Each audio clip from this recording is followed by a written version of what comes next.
Today on Forbes, meet the Italian billionaire behind Ferrero's $3.1 billion deal for Kellogg.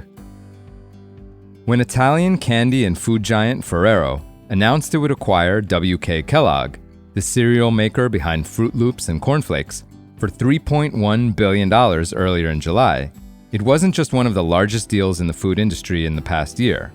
It also marked the crowning achievement of Giovanni Ferrero, the billionaire executive chairman and majority owner of his family's company, who has led a decade-long campaign to evolve his Italian brand well beyond European chocolate treats and turn it into a food powerhouse in the United States.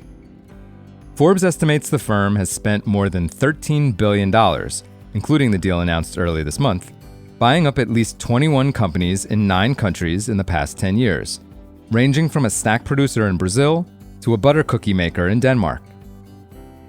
Giovanni took over sole leadership of the company, best known for its chocolate hazelnut Nutella spread and Ferrero Rocher gold-wrapped chocolates, after the death of his father, Michele Ferrero, in 2015. As the head of the third generation leading the company, Ferrero set about on a deal-making splurge to grow the business while diversifying from its focus on chocolates. It's been a winning strategy. Since 2015, the firm nearly doubled revenues to $20.4 billion in the year through August 2024. And it nearly doubled EBITDA, earnings before interest, tax, depreciation, and amortization, as well, to $3 billion, up from $1.6 billion in 2015. It's also been good for the Ferrero family's fortune. Giovanni Ferrero, who is 60 years old, owns 75% of the company and is now worth an estimated $41.2 billion, up from $23 billion when he first joined Forbes' World's Billionaires list in 2018. He's currently the 6th richest person in Europe and the 36th richest on the planet. The rest of the firm is owned by at least 5 other heirs of Pietro Ferrero, Giovanni's grandfather, who founded the business in 1946 in Alba, a town near Turin in northwest Italy.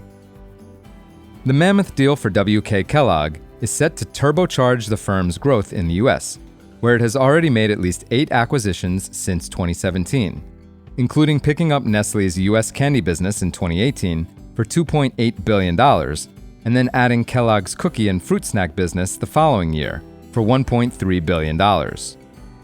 Those purchases brought brands ranging from famous Amos and Keebler to Nerds and Butterfinger under the Ferrero umbrella. With WK Kellogg recording $2.7 billion in revenues in 2024, the deal could grow Ferrero's sales by more than 10%. Aaron Lash, an analyst at Morningstar, says, quote, "The tie-up will diversify Ferrero beyond its core confectionery and snacking fare to include WK's domestic cereal mix. Ferrero's strategic rationale is likely anchored in WK's ability to generate cash and its stable revenue base. This would follow Ferrero's efforts to expand its footprint in the US. With the WK Kellogg deal, Ferrero stands to benefit from a larger presence in US grocery stores." Lash adds, quote, "In light of the sheer size of the North American cereal aisle, which generates $12 billion in annual retail sales, this addition stands to buoy Ferrero's bargaining power with retailers." Giovanni spoke to Forbes in a rare interview in 2018 from Ferrero's original factory in Alba, where the company still makes some of its best-selling products, including Kinder chocolate bars and Nutella, that made it a global powerhouse. Back then, he said, quote, "I feel like we are duty-bound to grow." He pointed to his plan to increase the company's sales by 7.33% each year in a bid to double its size over 10 years. He said, quote, "We are in love with the growth algorithm of 7.33 periodic because organic or non-organic, that would double the company in a 10-year time horizon."